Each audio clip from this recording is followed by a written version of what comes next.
This is Hidden Killers Live with Tony Bruschi, Stacey Cole, and Todd Michaels.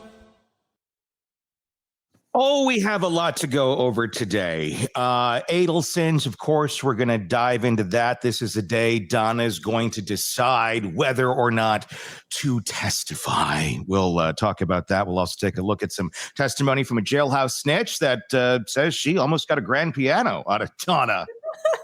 You know, it's a little bartering that, you don't expect to do in prison, but, Donna's got the goods. So we'll do that. We'll take a look at Donna's best friend's testimony on the stand, which I don't know that it did a whole lot for Donna, but we'll talk about that.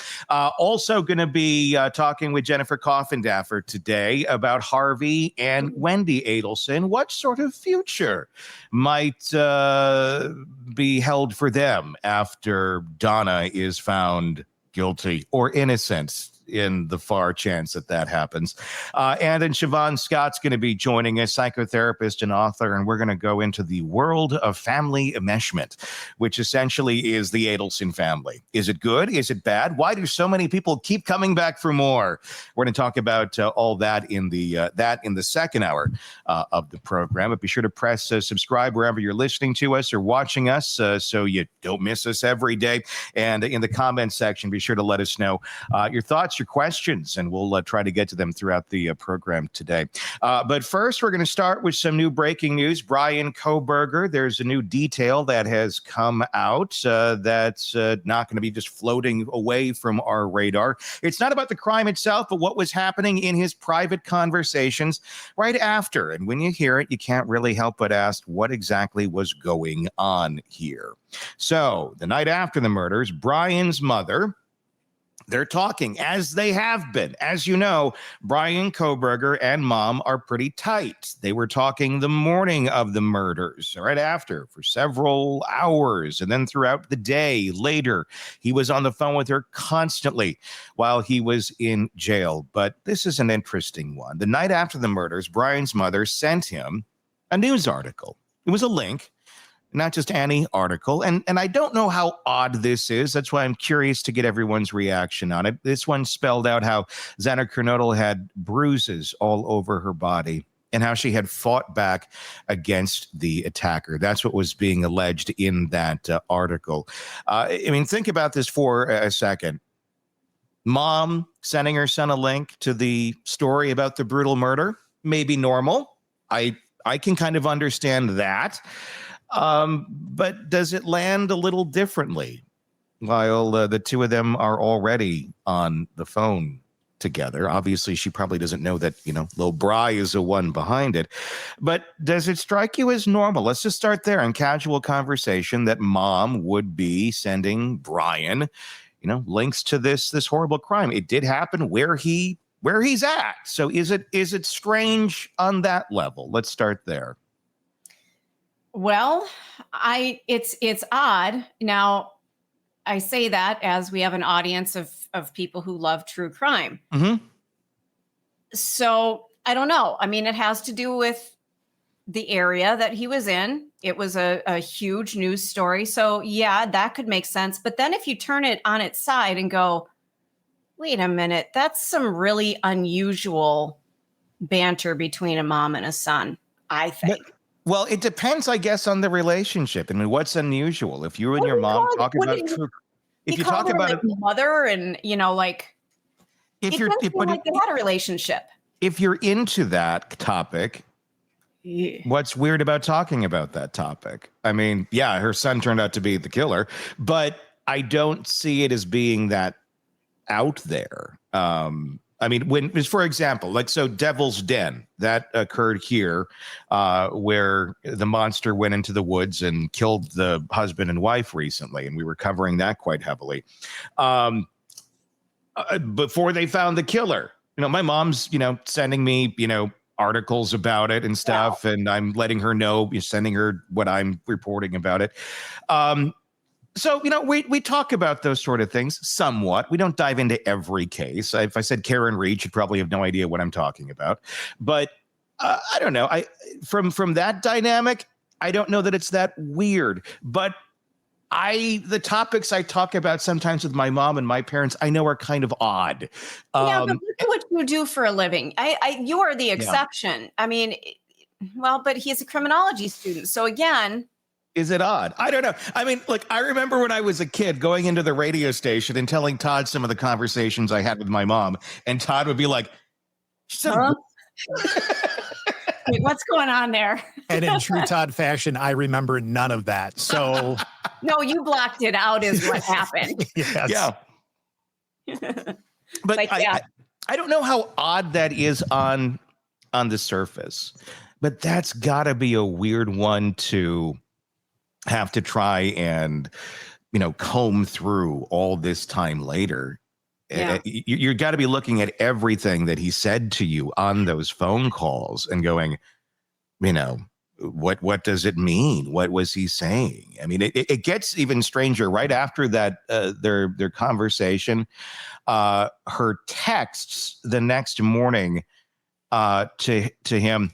And this is interesting. And this is all from some of the criminologists and some of the folks who were digging into the Cellbrite data. And this is what they were telling Ashley last night on Banfield on News Nation, that her messages veer into coffee beans, a line about a sweet girl working at a coffee shop, totally disconnected from the weight of what they had just been talking about. It does appear that there might be some pieces to this conversation that are missing. As we know, he was deleting things, but what we do have is her communication to him, not necessarily his out or what they had spoken of. So, I mean, it kind of leans a little bit towards, well, it looks like they had been having some sort of conversation about some girl he thought maybe was cute that worked at the coffee shop.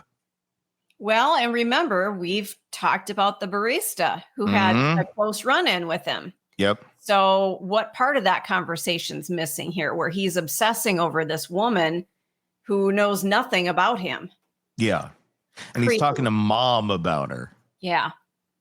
And you don't talk to mom about somebody unless things are cooking, I guess, Or I wouldn't think, but we don't know the dynamic either.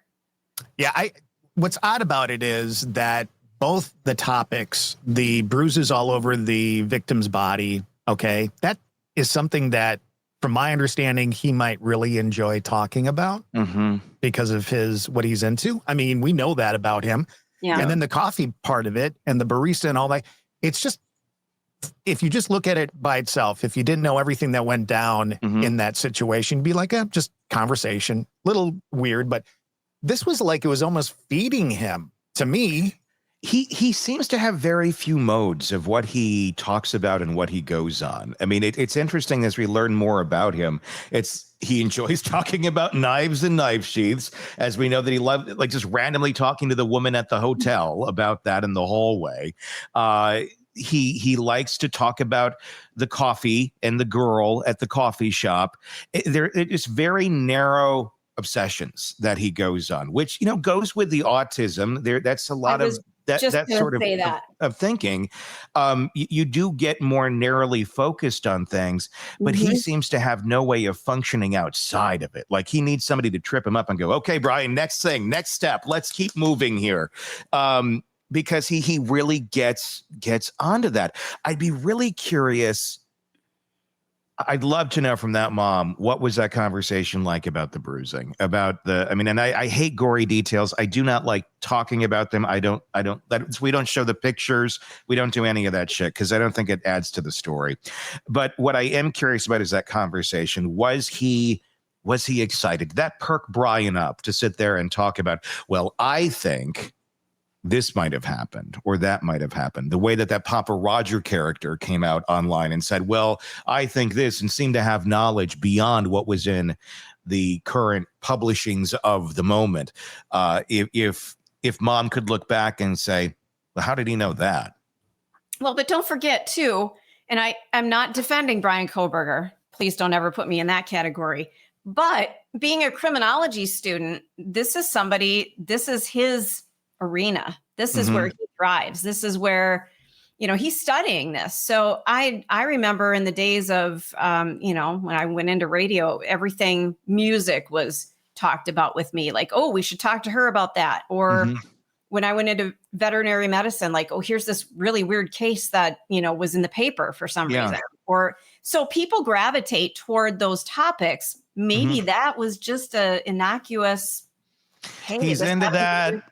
Yeah. He's going to school for that. Let's talk about something that maybe interests him. And again, you brought up the autism. I've been doing some reading about Temple Grandin. Very, very amazing human being. But she talks about how people on the spectrum, their thoughts aren't linear. They're just very segmented and all over the place. And to people who are not on the spectrum, it looks very odd, incredibly odd. But to them, that's a normal thing. Yeah. So from our perspective, not being on the spectrum, it's really disconcerting to see this journey that they take to get through a topic. Well, especially when the topics are very off, when they're exactly. That's If he were not a criminology student and he went into great detail about, what happened at this crime and really was digging into the details, I would be very alarmed. But he has that degree. So to me, it's like, it's just another day at the office. What does it say though about like that his mom is the one he's turning to constantly after these horrific things? He literally just killed 4 people, and now he's if you read the tea leaves, he's talking about the cute girl at the coffee shop, which we now know he had some sort of interaction with that made her uncomfortable. It makes you wonder, he's already, the fact that he's able to sit there and think about another human being in any sort of like, maybe I'll date her sort of way after just murdering 4 people. It makes you wonder. I wonder how much in code he spoke to his mom. I wonder how much, gazing at the stars meant something else other than it seems to mean. If he was speaking in certain ways of, I got a crush on this girl, or I like this girl, is more like I'm going to stalk her type. And I've been staring at her outside her window, Mom. She likes Pantene Pro V. Do you like Pantene Pro V, Mom? I want to buy it. I want to smell it. That sort of creepiness. Maybe he didn't have the capability. It sounds like I'm defending Kohberger. Stop me. I'm not. We know you're a pro burger. No. I'm not. I'm honest to God, I'm not. But I'm, again, doing more reading on this. He does not connect with other people on an emotional level. He does not know how. And not that he couldn't learn, but I think it's really difficult. And I just don't think he had the fostering environment for that to occur. So he doesn't relate to people. He makes people feel very uncomfortable with the interactions. And I just don't think he has a lot of friends. So Mom's always going to be there. He doesn't know how to navigate people. Right. That's his thing. That's a very hard thing with autism too, because you don't naturally know how to do it. So it's like a lot of learned type behavior, but he doesn't seem to value that lesson. And if he doesn't value that lesson, he just continues to hit his head against a brick wall, never going, maybe that's a lesson I should pick up on because it might help me get from point A to point B. But he's always just like hitting up against the wall. I don't know why nobody wants to talk. Like, well, exactly.